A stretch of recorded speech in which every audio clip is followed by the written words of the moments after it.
हमारा टॉपिक जो है वो पेन का। हमने समझ लिया कि फिजियोलॉजी क्या है पेन की। पेन गेट हमने समझ लिया है। ठीक है। अब जो है नेक्स्ट टॉपिक जो स्टार्ट होगा वो भी पेन ही के रिलेटेड है। ठीक। और ये है बेसिकली पेन असेसमेंट।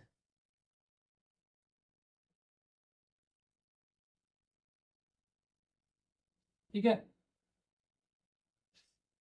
ये टॉपिक में क्या करेंगे, हम पेन का असेसमेंट करेंगे कि असेसमेंट कैसे कैसे किया जाता है और समझेंगे कि कैसे कैसे पेशेंट आके कंप्लेन करेगा या बहुत से फैक्टर पे रिलाई करता है पेन। ठीक है।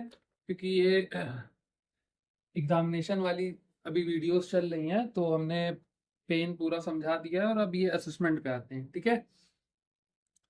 तो पेन हमेशा जो है एक सब्जेक्टिव असेसमेंट में आता है, कभी भी समझिएगा। ठीक है। एक सब्जेक्टिव असेसमेंट में आता है क्योंकि पेन के लिए कोई ऐसी चीज हम लगा नहीं सकते हैं जिससे पता चल जाए कि इंसान को पेन कितना हो रहा है, तो ये एक तरह का सब्जेक्टिव असेसमेंट में आता है। ठीक है। ठीक। ये बात समझ लीजिए। दूसरी बात क्या समझिए कि why we need to assess pain. हमको पेन का असेसमेंट करना क्यों जरूरी है। ठीक। पेन का असेसमेंट करना क्यों जरूरी है, पहली बात ये समझ लीजिए।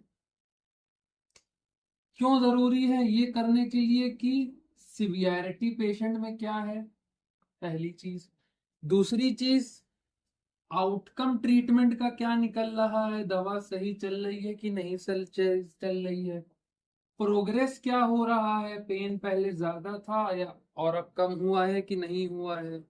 ठीक है। अगर नहीं कम हुआ है तो क्या ऐसा डिसीजन लेना पड़ेगा जिसकी वजह से पेन कम हो जाए। ठीक। और क्या इसमें डाल सकते हैं। और अगर आप लोगों को कुछ दिमाग में आ रहा है तो मतलब यही समझिए कि हम लोग का असेसमेंट करने का रीजन क्या है, बहुत सा रीजन हो सकता है। तो ये चार मोटे मोटे रीजन जो हैं वो बताए गए हैं। ठीक है। Why we need to assess pain में। ठीक। पहला हो गया ये। ठीक। अब हम चलते हैं असेसमेंट ये जानते हैं कि किन किन तरीकों से होता है, कैरेक्टरिस्टिक क्या है असेसमेंट के। कैरेक्टरिस्टिक क्या है असेसमेंट्स के। ठीक है। पेन के कैरेक्टरिस्टिक क्या हैं, पेन असेसमेंट के कैरेक्टरिस्टिक क्या हैं। तो पहला हम लोग का क्या जानना जरूरी है, लोकेशन जानना जरूरी है। ठीक, कि पेन हो कहाँ पे रहा है। दूसरा क्या जानना जरूरी है, इंटेंसिटी, कि पेन ज्यादा हो रहा है कि कम हो रहा है। ठीक है। फिर तीसरा हमको क्या जानना जरूरी है, पेन की क्वालिटी। क्वालिटी में क्या क्या आ सकता है, क्वालिटी में हम कह सकते हैं कि किस तरीके का पेन हो रहा है, शार्प हो रहा है, बर्निंग हो रहा है। ठीक है। पिन पेन पेन हो रहा है कि जैसे पिन कोई चुभा रहा है। ठीक है। एकिंग हो रहा है, थ्रॉबिंग हो रहा है, कैसा पेन हो रहा है। ठीक। चौथे में क्या हम डालेंगे, चौथे में हम डालेंगे ड्यूरेशन। ठीक, क्वालिटी हो गया, ड्यूरेशन कब से हो रहा है। ठीक है। ड्यूरेशन क्या है पेन की, अक्यूट है या क्रॉनिक है। ठीक। मतलब पेन का जो ड्यूरेशन हो रहा है वो आधे घंटे हो रहा है या 1 घंटे हो रहा है, 2 घंटे हो रहा है, 3 घंटे हो रहा है, हमको ये तो पता होना चाहिए। ठीक। पांचवा क्या हो गया इसका, एग्रीवेटिंग फैक्टर हो गया। ठीक, एग्रीवेटिंग फैक्टर हो गया कि पेन बढ़ कैसे रहा है। छठा क्या हो गया, रिलीविंग फैक्टर हो गया। ठीक, रिलीविंग फैक्टर हो गया कि पेन कम कैसे हो रहा है। सातवें की बात करें तो सातवां ये हो जाएगा कि रेडिएशन रेडिएटिंग है कि नहीं है। ठीक है।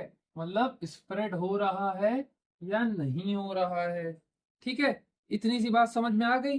ये कैरेक्टरिस्टिक ऑफ पेन असेसमेंट में ये हमको जानना जरूरी है कि कहाँ पे हो रहा है, इंटेंसिटी क्या है, क्वालिटी कैसी है, ड्यूरेशन है एक्यूट क्रोनिक, सही कैसे हो रहा है, मतलब कम कैसे हो रहा है, ज्यादा कैसे हो रहा है, रेडिएट कर रहा है कि नहीं कर रहा है। ठीक है। ये सिंपल शॉर्टेड सी बात थी इसमें। ठीक। अब हम नेक्स्ट मूव करेंगे मेन असेसमेंट पे और असेसमेंट की स्केलों पे। ठीक है।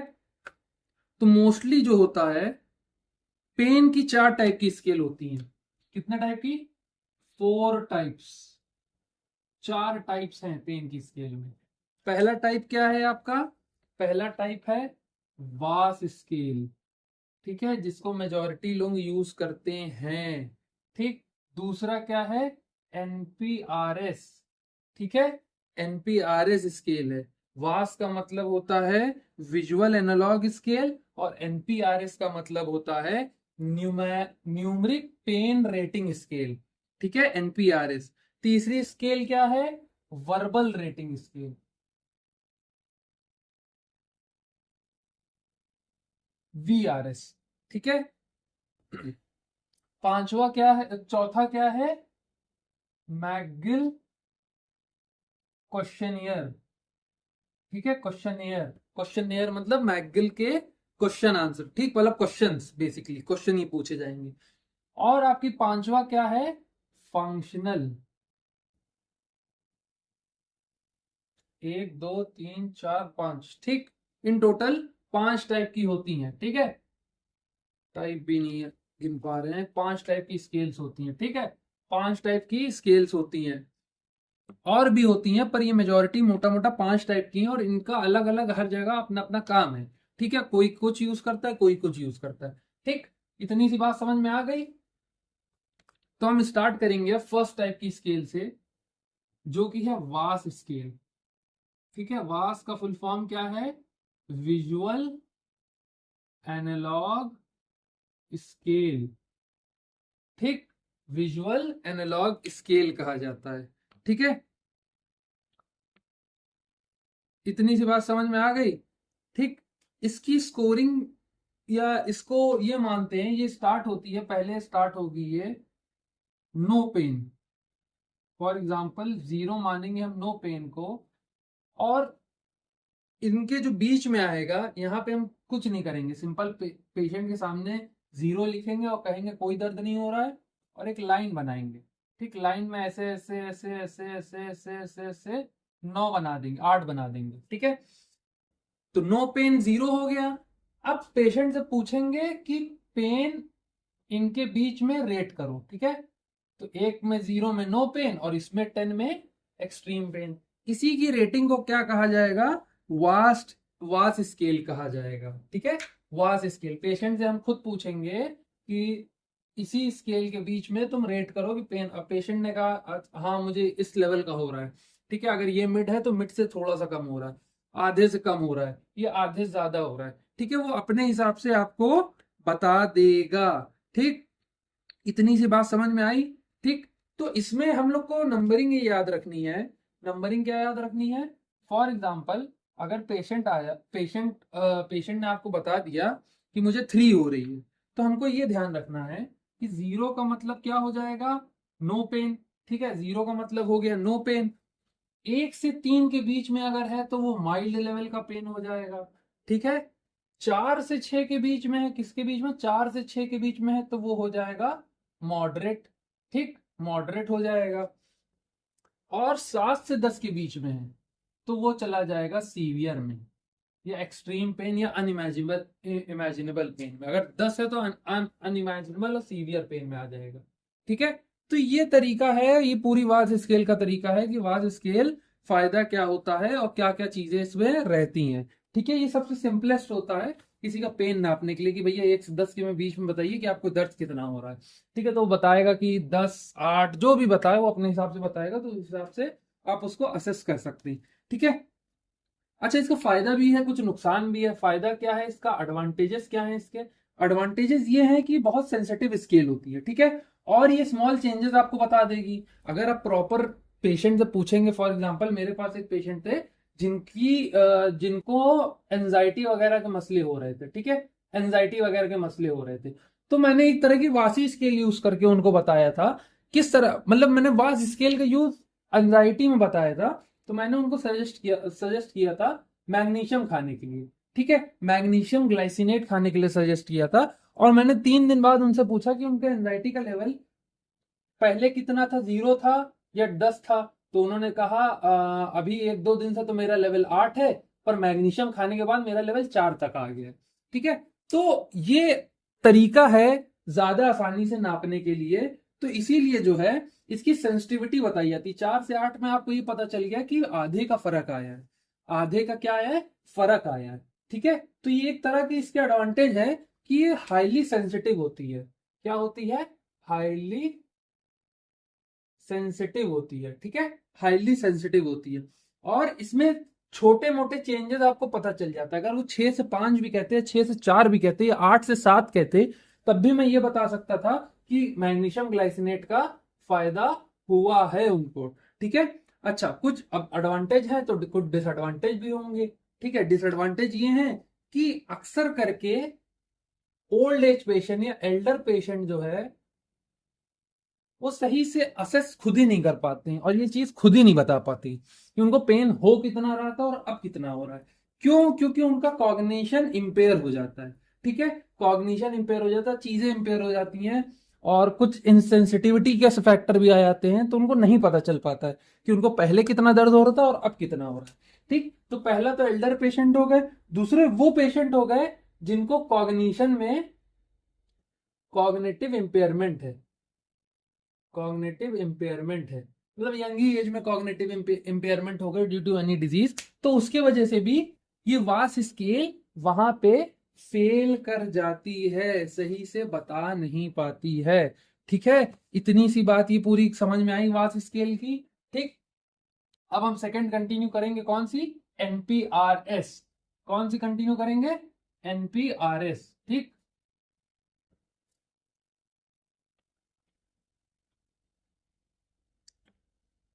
सेकंड स्केल है हमारी एनपीआरएस। ठीक, एनपीआरएस का फुल फॉर्म क्या बताया था, numeric pain rating scale. Numeric pain rating scale. ठीक है, न्यूमेरिक पेन रेटिंग स्केल हो गई। ठीक है, ये सबसे ज्यादा कॉमनली यूज करी जाती है अमंग फिजियोथेरेपिस्ट, तो नहीं यूज करी जाती है, पर इसको यूज करना चाहिए अमंग फिजियोथेरेपी। ठीक है, इसको यूज करना चाहिए। क्यों क्यों यूज करना चाहिए इसको, ये पता करेंगे कि भैया इसको यूज करना चाहिए कि नहीं करना चाहिए। क्योंकि ये भी स्केल जो होती है सेम एज वास स्केल होती है। इसमें भी रेंजिंग जो होती है 0 से 10 तक होती है। ठीक, जिसमें 0 को नो पेन कहा गया है, 1 से 3 को माइल्ड कहा गया है।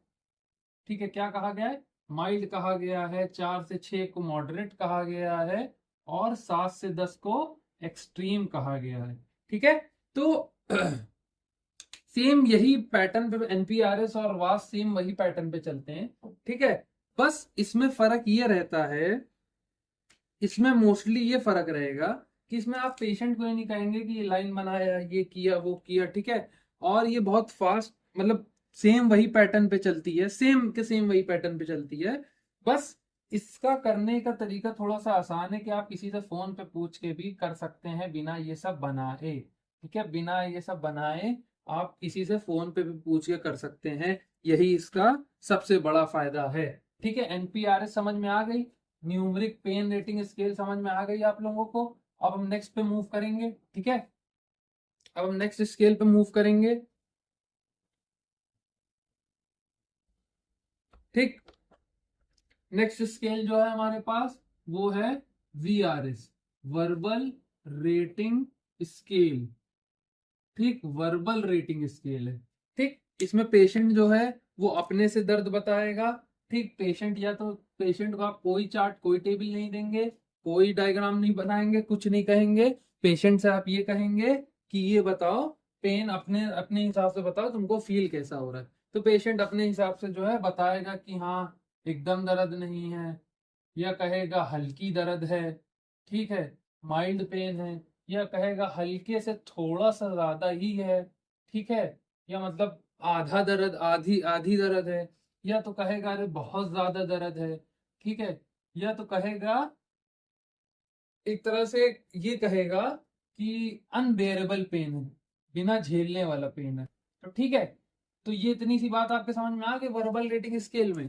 ठीक, तो वर्बल रेटिंग स्केल इस तरीके से चलती है, नंबरिंग पे नहीं होती है। ठीक है, इसमें पेशेंट खुद बताएगा। ठीक, ये स्केल अक्सर करके काम एल्डरली पेशेंट में आ जाती है, ठीक है, क्योंकि एल्डरली पेशेंट जो होता है वो लेमन लैंग्वेज यूज करते हैं, तो यही बताते हैं कि पहले से तो आधा है दर्द, ठीक है, एकदम दर्द नहीं ना, अरे एकदम झेलने लायक दर्द नहीं ना, अनबेरेबल, ठीक है, अनबेरेबल, तो एकदम झेलने लायक दर्द नहीं ना, तो पेशेंट यही बताएगा आपको, ठीक है। इतनी सी बात समझ में आ गई, तो ये एल्डर में भी एक तरह का काम कर जाएगा और इलिटरेट में भी काम कर जाएगा, ठीक है, इलिटरेट पेशेंट में भी काम कर जाएगा, जिनको मतलब थोड़ा सा इंग्लिश समझने में और चीजें समझने में मुश्किल होती हैं, उनमें भी ये स्केल आराम से काम कर जाएगी, ठीक है। तो वर्बल मतलब मुंह से बता के जो बता रहा है उसे क्या कहेंगे, वर्बल रेटिंग स्केल कहेंगे हम, ठीक है। अब हम जो है नेक्स्ट पे मूव करते हैं, फोर्थ पे, McGill pain assessment double S questionnaire, ठीक, मैकगिल पेन असेसमेंट क्वेश्चनियर, ठीक है। इसको और क्या कह सकते हैं, एमपीक्यू कह सकते हैं, एमपीक्यू कह सकते हैं, ठीक है। ये जो होती है ये सबसे डिटेल्ड टेस्ट है एक तरह से, और इनको उन्हीं ने बनाया है जिन्होंने पेन गेट थ्योरी दी थी, जिनका नाम है रोनाल्ड मेजलैक, ठीक है, रोनाल्ड, अच्छा रोनाल्ड मिल्स है, ठीक है, रोनाल्ड, वही तो मुझे लगा मुझे कुछ गलत हो रहा है यहाँ पे, रोनाल्ड मेल्जैक, ठीक है, रोनाल्ड मेल्जैक ने ये बनाया था सबसे पहले, और ये सबसे डिटेल्ड में होती है। ये डिटेल्ड में क्यों होती है, क्योंकि इसका मेन पर्पस होता है, इसका मेन पर्पस पता है क्या होता है इस स्केल का, इस स्केल का मेन पर्पस होता है आपके सेंसरी डायमेंशन, सेंसरी डायमेंशन हो गए, ठीक है, और इफेक्टिव डायमेंशन, इफेक्टिव डायमेंशन के बारे में पता करना, ठीक है। अब सेंसरी डायमेंशन पता करेगी, इफेक्टिव करेगी, और क्या करेगी, एक तरह से मान लीजिए इवैल्यूएटिव भी करेगी, इवैल्यूएट करेगी, ठीक है, पूरा उसका एक तरह से कंक्लूजन निकाल के देगी कि किस तरीके का पेन है। सेंसरी ये है कि वो पूछेंगे इसमें ये सवाल, किस तरीके का पेन है, विच टाइप ऑफ पेन, ठीक, इसमें पूछेंगे विच टाइप ऑफ पेन भी कवर हो जाएगा, ठीक है। फिर किस तरीके का हो रहा है, क्या दिक्कतें दे रहा है, हाउ डिस्ट्रेसिंग इज इट, ठीक है, ये भी पूछेंगे, ठीक। तीसरा सवाल ये पूछेंगे कि इस पेन की वजह से ओवरऑल आपका एक्सपीरियंस कैसा है, डे टू डे लाइफ का आपका एक्सपीरियंस कैसा है। तो आपको सिंपल सा पता है, सेंसरी में अगर विश टाइप ऑफ पेन की बात किया जाए तो आप क्या पेशेंट से क्या सुनने की उम्मीद है कि शार्प दर्द हो रहा है, या तो जलने वाला दर्द हो रहा है, या तो चुभ रहा है, स्टैप कर रहा है, जैसे कुछ मार रहा है बार बार, वैसा दर्द हो रहा है, ठीक। इफेक्टिव की बात करें कि हाउ डिस्ट्रेसिंग इट इज, मतलब ये आपके ऊपर क्या ऐसा इफेक्ट डाल रहा है जिसकी वजह से आपको उलझन हो रही है, इफेक्टिव का मतलब यही है, ठीक है। डिस्ट्रेस क्या डाल रहा है आपके ऊपर, दर्द की वजह से बहुत सी चीजें होती हैं, मूड खराब होता है, दिमाग नहीं चलता, ठीक है। तो आप पेशेंट कहेगा कि दर्द की वजह से थक गया हूं, दर्द से थकान हुई जा रही है, काम नहीं कर पा रहा हूँ, एग्जॉस्ट हुआ जा रहा हूँ, ठीक है। और क्या कह सकता है पेशेंट, कह सकता है कि कोई काम करता हूँ डर लगता है ताकि दर्द ना होने लगे, ठीक है। इवेल्युएट तो टोटल इवेल्युएशन में आप यही समझेंगे कि ओवरऑल एक्सपीरियंस क्या है। तो ये सेंसरी डायमेंशन समझ गए, इफेक्टिव समझ गए और इवेल्युएटिव समझ गए, ठीक है। इतनी से बात समझ गए कि नहीं समझ गए, ठीक। तो यही हमारे पास एक तरह से ये समझिए सबसे सुपीरियर टेस्ट कहा जाता है इसको, क्या कहा जाता है, सबसे सबसे इसको क्या कहेंगे हम, सुपीरियर टेस्ट कहेंगे, सुपीरियर टेस्ट कहते हैं एमपीक्यू को, मैकगिल पेन असेसमेंट क्वेश्चनियर को सबसे सुपीरियर टेस्ट कहा जाता है। क्यों, क्योंकि ये मेजॉरिटी जो है हमारी हेल्प तीन चार चीजों में करता है, किन चीजों में करता है, हमको सबसे पहला जो है न्यूरोपैथिक पेन जो होते हैं, उसके लिए पता चल जाता है हमको। ठीक। दूसरा, बहुत क्रॉनिक लेवल पे जिनको पेन होता है उनका पेन पता चल जाता है। फाइब्रोमाइलेजिया में पता चल जाता है। ठीक है। और तीसरा जो है सीआरपीएस में पता चल जाता है। ठीक। इतनी बात आप लोगों को समझ में आई कि नहीं आई? ठीक है। ये पूरा कंटेंट जो मैंने अभी समझाया है मैकगुएल पेन असेसमेंट के बारे में, तो इसका पूरा वो कंटेंट समझ में आया कि नहीं आया? ठीक। और ये कि ये सबसे सुपीरियर होता है और इसमें आइडेंटिफाई कर सकते हैं और भी चीजें। अच्छा, सीआरपीएस क्या होता है? सीआरपीएस समझने की कोशिश करिएगा। सीआरपीएस का फुल फॉर्म बता देंगे, समझ जाएंगे। ये होता है कॉम्प्लेक्स रीजनल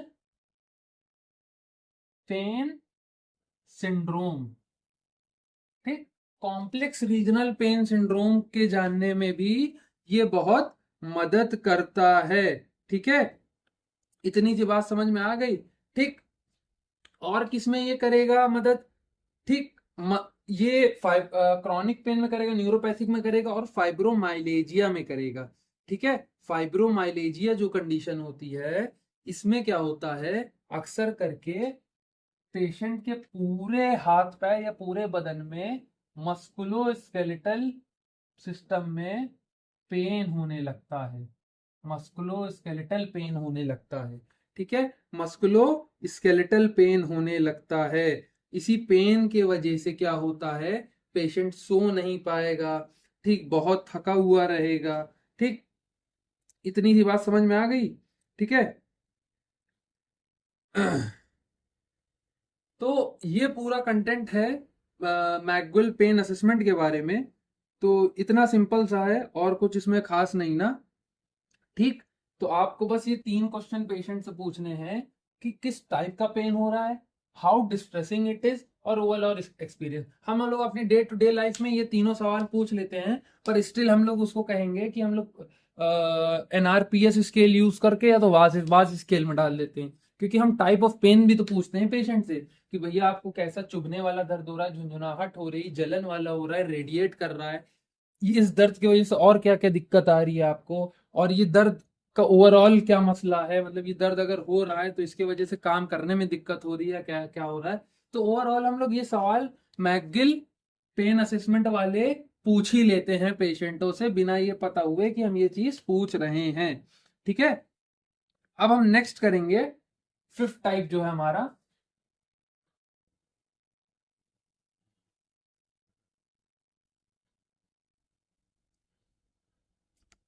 फिफ्थ टाइप जो है वो है FTA, फंक्शनल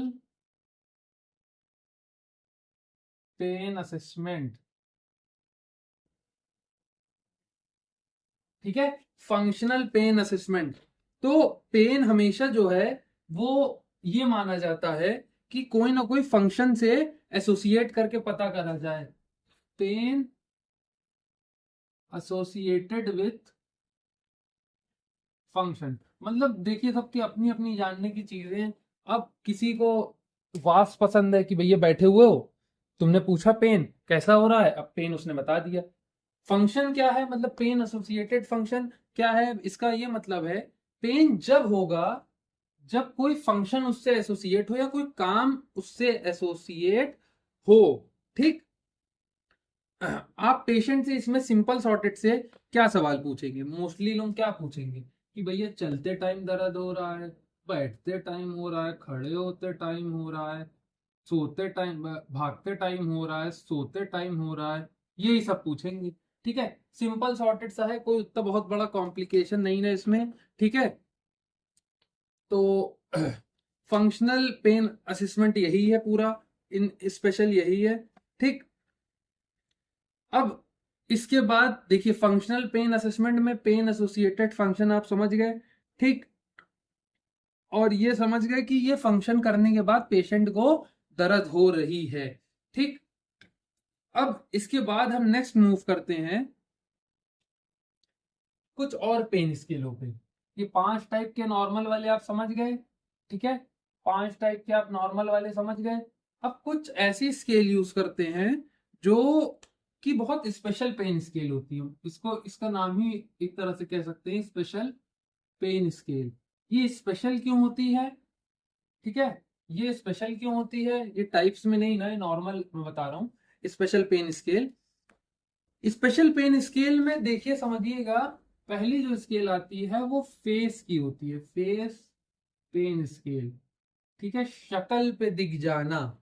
ठीक, शक्ल पे एक्सप्रेशन देख के बताना। ये पेशेंट, ये स्केल क्यों जरूरी है? ये इसलिए जरूरी है जो लोग पीडिया ब्रांच से हैं या जो चाइल्ड को देखते हैं, जो लोग बता नहीं पाते हैं दर्द हो रहा है, ठीक है, दर्द हो रहा है या कुछ हो रहा है तो बता नहीं पाते हैं, तो हम जब क्या यूज करेंगे, एक तरह से फेस असेसमेंट या फेस पेन स्केल की सहारा लेंगे, क्योंकि वो पेशेंट आपसे बता नहीं पाएगा। ठीक, सेकंड जो स्केल होती है वो FLACC।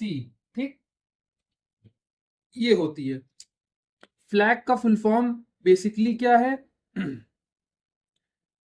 ये भी एक तरीके की ओवरऑल फेस विथ लिम्ब, ठीक है, फेस विथ लिम्ब स्केल है। ठीक है, तो इसमें होता क्या है, इसमें जो होता है, इसमें बहुत छोटे बच्चे जैसे मान लीजिए इन्फेंट्स हो गए, ठीक, जैसे इन्फेंट्स हो गए, ठीक, तो फ्लैग का मेनली आप पहले फ्लैग का फुल फॉर्म समझ लीजिए कि फेस लेग एक्टिविटी, और सी से क्राई, और सी से कंसोलेबिलिटी, कंसोलिबिलिटी। ठीक है, कंसोलिबिलिटी। तो इतनी चीजें इसमें इंक्लूड होती हैं। ठीक, फ्लैग का फुल फॉर्म क्या है? Face leg activity cry consolidity. ठीक है, तो यही चीज है कि आप पेशेंट, ये उन्हीं पेशेंट में देखेंगे जिन पेशेंट की एज 2 महीने से 5 साल या 7 साल होगी। ये मोस्टली इन्फेंट के लिए होती है। इसके इनके लिए होती है, इन्फेंट्स के लिए होती है। क्यों होती है? आप उसका फेस देखेंगे, उसका एक्सप्रेशन कैसा है। ठीक है, वो पैर तो नहीं मार रहा है, ज्यादा पैर मार रहा है तो इसका ये मतलब है या तो वो बहुत हैप्पी है या तो उसे उलझन है। एक्टिविटी में क्या ड्रॉप आया है उसकी, कैसा ड्रॉप देखने को आपको मिला है।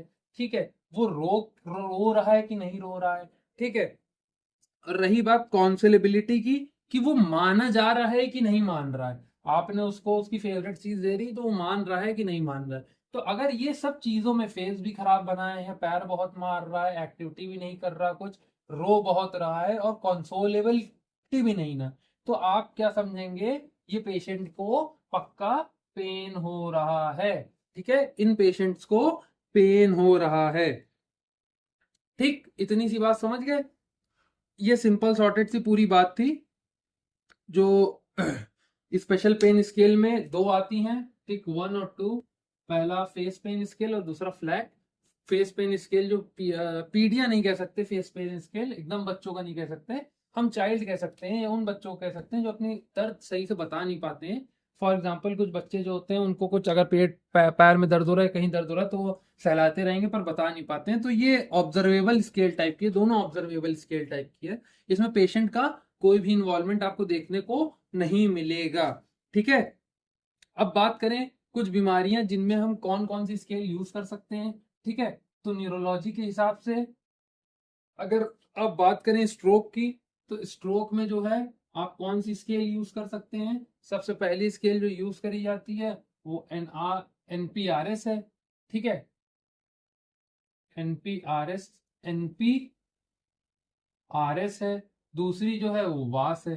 ठीक, वास स्केल है। ठीक, तो वास स्केल और ये करी जाती है। अच्छा, ये जब करी जाएगी जब कॉग्निशन जो है वो इंटैक्ट हो। आपको ये भी टेस्ट करना पड़ेगा, पहले जानना पड़ेगा उसका कॉग्निशन इंटैक्ट है कि नहीं है। अगर कॉग्निशन इंटैक्ट है या कॉग्निशन में कोई मसला नहीं है तब तो ये स्केल सही काम आएगी, वरना ये स्केल इन पेशेंटों में सही काम नहीं आएगी। सेकंड, अगर पार्किंसन की बात करें, पार्किंसन डिजीज की बात करें, तो पार्किंसन डिजीज में ये स्केल जो होती है मस्कुलो स्केलेटल, और कौन सा पेन? Central pain. ठीक, सेंट्रल पेन के बारे में बताएगी। तभी हमने बताया था मस्कुलोस्केलेटल पेन किससे नापा जाता है। ठीक है, तो नॉर्मल सी फाइब्रोमाइलेजिया जिसमें बताया था वो थी तीसरी टाइप की स्केल हमारे पास। ठीक, तो उससे हमने समझाया था कि मस्कुलोस्केलेटल पेन या सेंट्रल पेन नापने के लिए पार्किंसन में भी यूज होती है। ठीक है, और और भी न्यूरोपैथिकल कंडीशन है जिनमें बर्निंग, मतलब बर्निंग जलना नहीं, in the sense burning sensation feel होगा, टिंगलिंग होगी, और कैसा फील होगा, इलेक्ट्रिक शॉक लगेगा, झटका टाइप का लगेगा। तो यही सब कुछ कंडीशन है ऐसी, ये सिम्टम्स ऐसे पेशेंट दिखाएंगे जिसमें ये स्केल यूज आ सकती है। ठीक, अच्छा, एक बात ये समझ जाइए, हमने एनपीआरएस के बारे में पढ़ा था, तो एनपीआरएस में एक बात ये समझिए, एनपीआरएस में ये कब समझा जाए कि फायदा हो रहा है, या वास में ये कब समझा जाए कि फायदा हो रहा है। अगर 2 पॉइंट से ज्यादा रिडक्शन आता है, 10 का पेन था 2 पॉइंट घट के 8 का हो गया, तो इसको अच्छा माना जाता है। क्या माना जाता है? क्लिनिकली मीनिंगफुल माना जाएगा, क्लिनिकली हेल्पफुल माना जाएगा। ठीक है, आपका ट्रीटमेंट मतलब सही हो रहा है। ठीक है, इसको एक पॉजिटिव साइन की जगह तरह देखा जाएगा। ठीक, समझ गए कि नहीं समझ गए?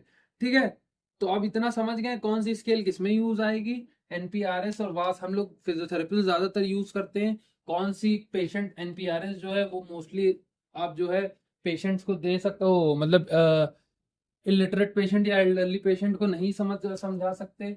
ठीक है, आप जो है थर्ड टाइप की स्केल समझा सकते हैं। थर्ड टाइप की स्केल हमारे पास सिंपल सॉर्टेड वाली थी, वो थी verbal rating scale. Verbal rating scale से आप इलिटरेट और एल्डर पेशेंट, मतलब जो ओल्ड एज वाले पेशेंट है उनको समझा सकते हैं। एनपीआरएस का आप समझ गए, वास का आप समझ गए। ठीक है, कुछ तो ये समझ में आ गया सबसे ज्यादा कॉम्प्रिहेंसिव या सबसे अच्छी स्केल कौन सी आप मान सकते हैं? एमपीक्यू मान सकते हैं। क्या मान सकते हैं? एमपीक्यू, मैकगिल पेन क्वेश्चनियर। ठीक है, एमपीक्यू मान सकते हैं। तो एमपीक्यू सबसे ज्यादा कॉम्प्रिहेंसिव मानेंगे आप, सबसे अच्छी मानेंगे। ठीक, फिर उसके बाद हम नेक्स्ट पे चलें अगर, तो नेक्स्ट पे क्या आता है? वास और एनपीआरएस आता है। ठीक है, वास और एनपीआरएस जो है उससे बच्चों का नहीं पता चल सकता है। ठीक, सिर्फ नॉर्मल पेशेंट्स का पता चल सकता है, उनसे आपको पूछना पड़ेगा। और बच्चों के लिए जो हम यूज करते हैं वो फे FLCC है और फेस की स्केल है। ठीक है, फेस पेन स्केल है। तो सिंपल सॉर्टेड सी बच्चों में 2 आती है, अडल्ट्स के लिए 2 आती है, एल्डर के लिए 1 आती है। ठीक है, सिंपल सॉर्टेड सी इतनी सी बात है। ठीक, ये पेन स्केल का टॉपिक पूरा खत्म हो चुका है, पेन असेसमेंट का टॉपिक खत्म हो चुका है। ठीक, तो इसमें मेनली पेन असेसमेंट में मैंने स्केल ही पढ़ाई है, तो यहाँ पेन असेसमेंट स्केल लिखना बहुत ज़रूरी है। ठीक, पेन असेसमेंट स्केल जो है कि उसका टॉपिक ओवर हो चुका है।